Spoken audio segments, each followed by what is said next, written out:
Welcome, folks, to Inside the Leader's Mind. My name is David Susan. I want to welcome you and thank you for being with me today. So excited for our guest today.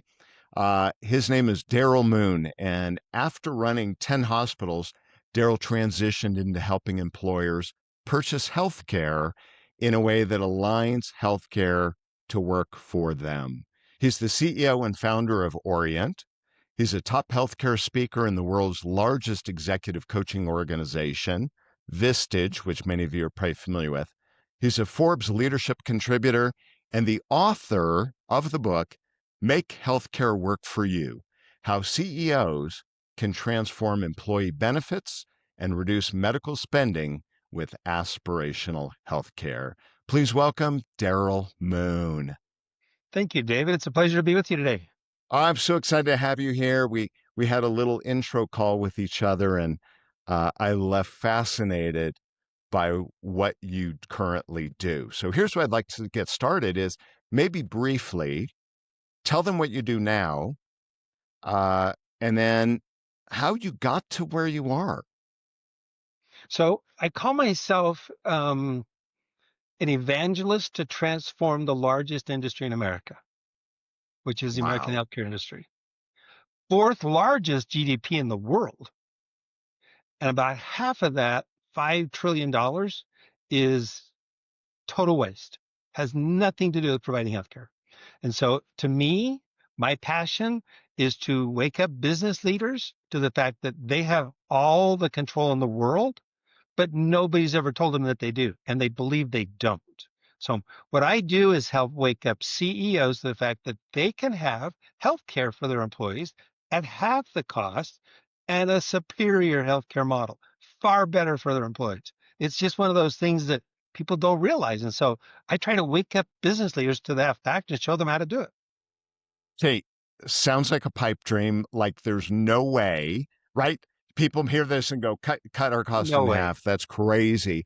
I want to dig into that in a moment, but tell me a little bit about how you got to where you are today and why you do what you do today. So I started off with the dream of being a hospital administrator. And I got incredibly lucky at an incredible young age to be running a hospital. And then we bought another hospital. And then I opened up another hospital. Within a very short number of years, I had run 10 different hospitals as either the CEO, CFO, or COO. And here I am sitting at the top of the food chain of the largest industry in America. And I looked at healthcare through the eyes of Edwards Deming. Mhm. And I couldn't help but say, first of all, who's my customer? And if you really boil down the customer of this industry, it's business leaders who are willing to spend a lot of money to offer these incredible benefits to their employees, to attract and retain top talent. And I couldn't help but think that I don't work for my customer in any way, shape, or form. In fact, I literally get rewarded for scheming against business leaders every single day. And I couldn't help but think, why does this happen? Why is no one holding this industry accountable? How can the largest industry in this country go from being 8% of our GDP to now almost 20% of our GDP, while manufacturing has gone from 20% down to 8%? It's because the customer doesn't realize they have all the power to control this industry, and they let the industry basically take advantage of them. And if people say, well, that's incredibly a pipe dream, I'm like, no, actually it's not. I can show you many examples of how it can be far less expensive and far better. Okay, so here's what blows my mind. You're you're in this great leadership role, this great arena you're in, and that could have been I mean, excuse the term, cush job for the rest It of your was, life. I mean, yeah, there's power, there's authority, a lot of there's money. a lot of money. How, what is that motivate? And I know you kind of said it, but what is the motivation that in your head, and other people had to think you were crazy, that you go, you know what, I'm going to walk away from that and I'm going to focus here? How Yeah, did that I happen? could not see myself spending the next 30 years of my career being a part of the problem. It's like This is too big of a problem for me to just simply be a part of it. I've got to figure out how to jump out of the treatment side, get in front of business leaders, and show them how it's not that hard to align healthcare to work for them. It's just that nobody's ever given them permission to do it. They think it's this big black box. And yet the very principles to manage healthcare are the exact same principles to manage every other part of the business. That is a what we call a big audacious goal, right? Yeah. That is like who does that? I mean, that's crazy. So one question related to that, because I always like to look at, it's called Inside the Leader's Mind. And now we know you're crazy. No, I'm just kidding. Um, My wife would agree with you. but what can before we talk any kind of healthcare, what can a leader, CEO, aspiring leader, whatever, what can they learn from just that part of our conversation? Meaning the part of going, hey, here's what I'm doing, but I believe in this and I'm going to move in this direction. What is a teaching point or a learning point there, do you Well, think? I think the biggest aha is when I tell business leaders that healthcare has been hacked, and the very best healthcare system in the world that gets the highest level of population health improvement, highest level of customer satisfaction, highest level of international and national recognition only spends half as much as everybody else on healthcare in this country. And it's in a major organization with tens of thousands of population, and they've shown that healthcare can be incredibly better for the members and the providers, and it can cost half as much. And so it's like when you wake up a business leader to the fact that, oh, well, if that's possible, I want it. First you have to help them understand that the only healthcare system that has won the president's Malcolm Baldrige Award for quality twice is a healthcare system that can be mirrored. It can be it can be duplicated. It can be offered to your employees very simply, but it's all in how you manage the healthcare spend and how you spend your money. And so it's really just opening the business leaders' minds to the fact that they don't think they can control healthcare, and yet they have all the control in the world. So it sounds like first step there is to this change, any kind of change. And I don't want to put words in your mouth, but if I paraphrase it, awareness. Yeah, just be Like aware that just it's possible. okay. So when you have consulted with, worked with executive CEOs, leaders, what what would you say is the most common denominator, common element of the ones that get it and that actually take action? What is the most common element of those people as leaders? Well, I would, first of all, let me show you how simple it is to wake up a business leader to the fumble. And then I'll tell you what I think the element is to want to take and make a change. Love it. When I get in front of a group of CEOs and I ask them why they buy healthcare, and they tell me because they have to, and I say, well, then peel back the onion and tell me what you really mean by that. What do you really want? You're the one spending all the money. What is it you want? And they always tell me the same thing. I want loyalty. I want my employees, when they get up every day and have to make the decision to come to work for me, I want them to keep working for me. I want to attract and retain top talent. That's why I'm willing to spend it. Because if I don't buy healthcare benefits, they're not going to come to me in the first place. And then I asked them if they believe that Peter Drucker was right. That which gets measured gets managed. And they said, well, of course. Do you have dashboards in your company on almost every element of operations? Absolutely.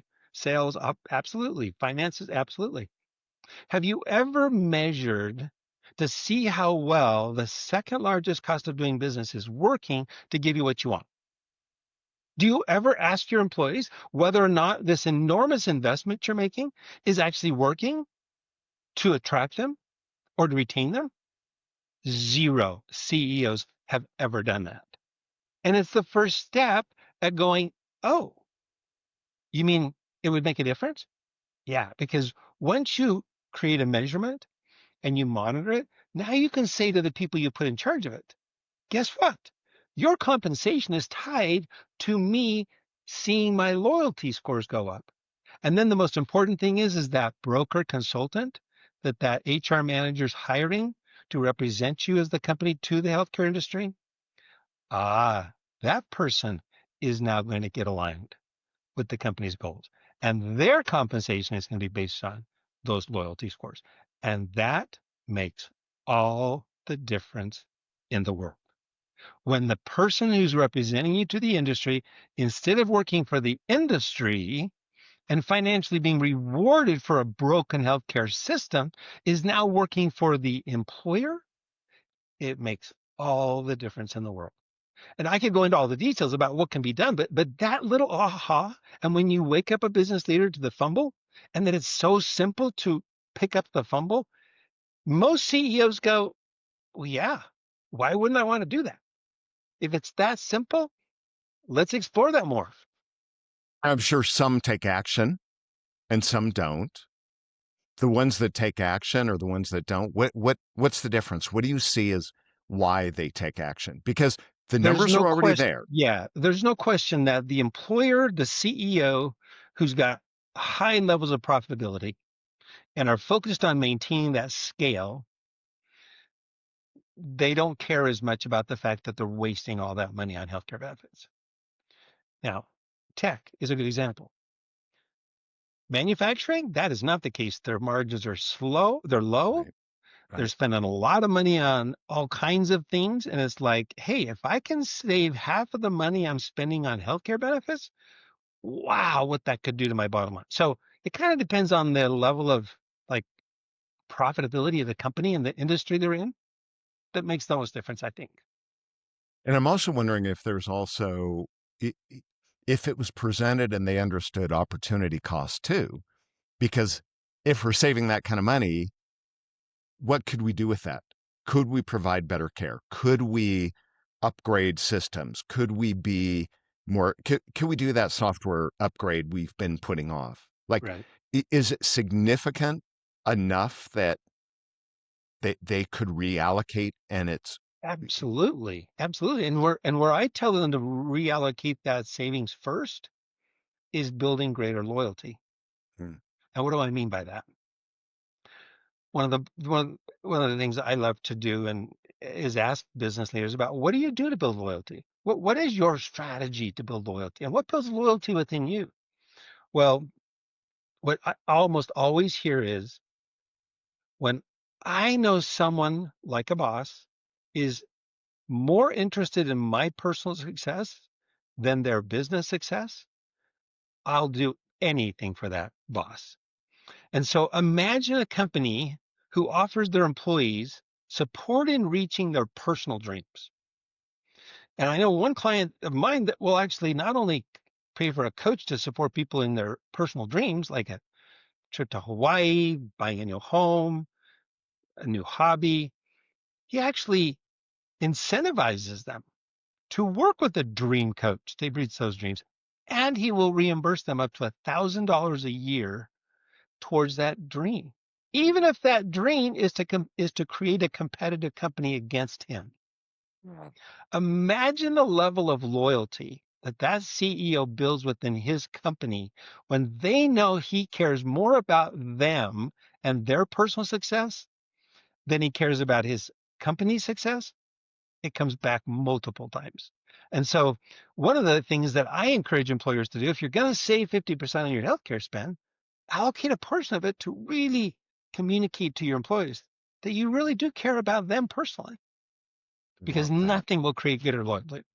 I love that. So let me ask you, because you've been in leadership roles yourself, right? You work with executive leaders now, but when you were leading a team, what what was your greatest, if you look back, what was your greatest superpower of leadership? Um, well, first of all, I'm passionate about Deming. I think Deming is so right on.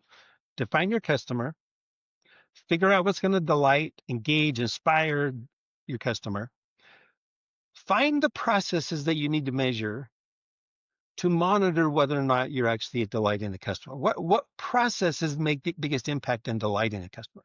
And when And we talk then when you customer, take real quick, I want to clarify. When we talk customer in this context of leadership, we're talking the employees, or are we Actually, talking let me get to that in a the second customers? Okay, because good. there are four customers that I think any business needs to equally address. So the Perfect. last thing you need to do once you find variance in that measurement is get the people closer to the process to improve the process, to go back to delighting the customer. Most people think of their customers who buys their product or Right. who purchase for their service, but I'm a firm believer, and I think it's true that you have four very important customers that have to be balanced, and you have to treat each one as a customer, figuring out what's going to delight them, and then figure out the measurements that are going to impact that. One is the served. What is your company serving? Are you building cars for people to buy and drive? Are you offering a service, that supports people? What who's being served by your company? The second is who's serving? Who's the server? Your own employees are just as important a customer as the customers who buy your product. In fact, some of the best brands in the world, take Costco, for example, Mhm. have built their entire company on we're going to take care of our employees and our employees are going to take care of our customers. So the served and the server are incredibly important. And then there's the sender. You've got to treat that whoever sends you business could be the customer that you're serving, could be a referral source, but that organization or organizations who send you business, whether they're buying your product or not, is an incredible customer that you have to treat like a customer. And then the last one is solvency. Now, what do I mean by solvency? I just simply mean that if you've got more money going out trying to meet those other customers' needs than the money coming in, your company's going to go bankrupt and you're not going to be able to serve anybody. So all four customers have to be treated and managed through those Deming principles equally and in a balanced way. And that will create a successful company in any Love, industry. love that. Love that. Really powerful. As you have worked with, been in the leadership, the roles you were in, work with, what advice would you give existing C-level, top-level people in any industry that that you've learned, and maybe that's just what you did, what you said to me, but what advice would you give them, like if they're listening to this, they hear this, and very next step to becoming even better? What would be the I think it first all one? boils down to um, those customers, but your employees are such an incredible important customer. And when your employees know that you're loyal to them, they'll be loyal to you. And it's amazing how a lot of times the best thing a business leader can do is be a servant leader and literally say to their team, my job is not to tell all of you what to do. My job is to make sure we've got a clear mission, clear identification of who the customer is, and that everybody understands their role as it relates to each of those customers. And I provide you the resources for you to meet those customers' needs. Don't look at me as the person to tell you what to do. Look at me as the person who's going to provide you the resources so you can meet the customer's needs. Because the It's people closest wonderful. to the process are the people who are best in a place to fix the process. And that's the last person is the leader. The CEO is the furthest from the process. Love it. And what advice would you give for someone who's not at the level that you're at, we're at, and they're aspiring to climb the ladder? What advice would you give them to move forward? If any different. If it's Yeah, the same, that's I think fine. learn from the leaders that create loyalty in you. Like like look at the people you work for and who you are most passionate to help.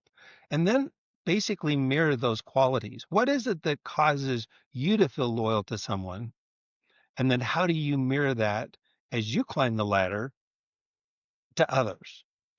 And I love the book, The Go Giver. I think the Go Giver book, which is a very popular business book, it just says it so simply. And it's a wonderful fictitious story about this young man who's climbing the ladder, who has this aha experience as to the fact that if you want to be successful personally and professionally, always expect to give more than you expect to receive. And that is such an important principle. And I think that's an important principle for any at any level, but especially someone who's aspiring and growing. It's something they can do right away. And then, as you said, and I'll paraphrase, find a mentor, find people that you can that you aspire to be like, And frankly, if you don't work for them and they're not in your organization, go find someone that you can model. And I always say, become the person you admire. Look at the traits, look at the capabilities, look at what they're doing, and not be jealous and envious, but admiration and say, Right. okay, if I admire that ability in them, take one step to moving in that direction. Because you can't do it all, but take one step and say, I'm going to take Yeah. one element of what they do and I'm going to move in that direction and model it. Yep. And it doesn't have to be business related. It could be a person you admire in your social circles. It could be a family member. It could be a religious leader. It could be any number of people that you interact with that you see qualities you want to, that you admire and that you want to replicate. Absolutely. I want to shift just gears just a tiny bit here. As you look at yourself where you are right now, and you say, what what could I do to be even better as a leader, or what would the what's an area that you're challenged with, if you're willing to be honest and vulnerable with our listeners here today, but what's an area that you say, look, here's an area I really need to work on. If I did this, this is going to Mm. make me even better. I think vulnerability is something that you just always have to keep working towards because the more you can create an environment amongst your team where they know that you support them, challenging you and literally bringing up things that you may not have heard of before, the more successful you're going to be. The leader who creates this yes man environment and just tells everybody what to do is never going to be ultimately as successful as a leader who's just simply willing to say, look, I don't know it all. And I want you to challenge me. If I head off in a direction and you think I'm headed off in the wrong direction, I want you to tell me. And that there's constantly that effort. It's like if you're the CEO of a company, there's just this natural tendency to go, well, he's the CEO, and it's like, no, that constant need to encourage people to challenge you and to encourage people to speak up and to even if and to know that it's safe to speak up and maybe they speak up and you've tried that before and so there's good reasons why you're not going to do that. So don't set expectations. Don't think that everything you're ever going to suggest is going to necessarily come into place, but be willing to then support. If you challenge me and I challenge you back, be willing to debate it. Be Yeah. willing to to battle it out and let's come to a unanimous decision or let's come to a decision we can all support. But I think there's just a never-ending road to becoming more and more vulnerable and creating that environment where people feel like they can challenge you. And as you look in the mirror right now at yourself, right, and you say, hey, I want to work on being more vulnerable. Uh, what what is it that made you realize that this is an area you need to get even better on? Well, I think it goes back to I'm very passionate about what Deming taught. Deming taught that you identify your customer, you figure out what's going to delight them, you measure the process, the most impact that, and then the most important thing is you get the people closest to the process to improve the process. That's not the CEO.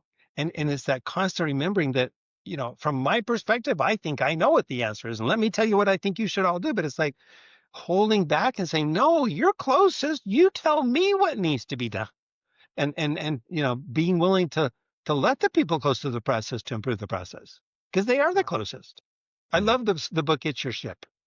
I Oh, think we may love have it. talked about that the other day. Abersoff is, yeah, it's one of my It's like favorite. just it's such a great example of how that admiral would have never become the best performing admiral or best performing battleship if it weren't for him listening to his crew tell him how to become the best. Yeah. Love it. I want to ask one last question here. And it's one of my favorite questions that I love to end with, and that is, what is a question that you wish people would ask you? And the reason I ask this is I always think about a couple things. When I was a kid, how's school going? And in the back of my mind, I'm always like, why don't they ask me this? Or I watch I watch these stars, and they do what's called a junket, where they do 100 different interviews about the movie, and they're being asked the same question over and over, and they're just dying, going, oh my! And I'm thinking, I'll bet in the back of their mind, they got to be thinking, why don't they ask me this? So the question is, what is the question you wish people would ask you? Not necessarily me, but what is the question you wish people would ask you Because because you care about answering it? and because I'm so passionate about this enormous industry called the US healthcare system that I truly believe is the largest legal organized crime entity in the world. We kill more people. Third largest cause of death in America is medical errors. We steal more money. Largest reason for people to file bankruptcy, personal bankruptcy, is medical debt. It's like this industry is it's the largest part of our national budget. It's like it is depressing our country in so many ways, and it's because of all the misalignments. So if there's any question that I want people to ask me is, can it really be fixed and how? Because my passion is to fix it. It's like we have to fix this. It is having more impact on every other aspect of our country. And in the same token, it's impacting the whole world. It's the fourth largest GDP in the world. And it's not creating productivity. It's, in fact, the healthcare system is not created to create health. It's designed to make money fixing people. And So, honestly, if you just have to keep fixing people, you make more money. So if there was a question I want people to ask me is, can it really be fixed and how? Because that's what I want to tell people, how to fix it. and you are passionate about this, and I love that. I love that about you. It's why I wanted to talk to you today. What's the best way for people to get in touch with you, and remind them of the name of the book also if they would like to purchase the book you wrote? Sure. Make Healthcare Work for You is the book. It's available on Amazon and almost any platform. My website is darrellmoon.com. So one of the easiest ways to reach me is just go to my website or look me up on LinkedIn. I'll respond to your message. And it's Darrell, Darrell Moon, like sun and moon, MOON.com, right? Correct. Very good. Well, Darrell, it has been a pleasure. Thank you so much Thank for you. being with me. I so appreciate it. Folks, I'm David Susan, and this is Inside the Leader's Mind. Thank you for being with me today, and we'll talk to you and see you next time. Thanks, Dave.